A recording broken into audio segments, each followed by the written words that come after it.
Hello viewers, నా పేరు విజయ్. పిల్లలను వేసవి సెలవులకు ఎటు తీసుకెళ్లాలని ఆలోచించి చారిత్రక ప్రదేశాలైన వరంగల్, రామప్ప, వేయి స్తంభాల గుడికి వెళ్దామని నిర్ణయించుకున్నాం ఫ్రెండ్స్.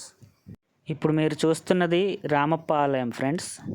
రామప్ప ఆలయానికి 2021 సంవత్సరంలో ఒక ప్రత్యేక గుర్తింపు వచ్చింది ఫ్రెండ్స్. తెలంగాణ రాష్ట్రం నుంచి రామప్ప ఆలయానికి ప్రపంచ వారసత్వ హోదా లభించింది. ఇక్కడ శిల్పకళ అద్భుతంగా ఉంటుంది. దేశంలోనే కాకతీయుల శిల్పకళ ప్రత్యేకమైనదిగా చెబుతారు. 12వ శతాబ్దంలో కాకతీయులచే నిర్మించబడిన ఈ ఆలయంలో శివుడు కొలువుదీరి ఉంటాడు. శివుడు ఉండగా రామప్ప దేవాలయంగా ఎలా పేరు వచ్చిందనే డౌట్ మీకు రావచ్చు. నాకు అదే అనుమానం కలిగింది. అందుకే చరిత్ర గురించి తెలుసుకోవాలి ఫ్రెండ్స్. రేచర్ల రుద్రయ్య గారి కాలంలో నిర్మించబడిన ఈ ఆలయంలో ప్రధాన శిల్పకారుడి పేరు రామప్ప ఫ్రెండ్స్.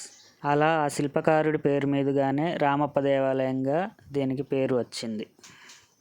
శిల్పకారుడి పేరు మీదుగా పిలువబడే ఏకైక ఆలయం మన రామప్ప దేవాలయం.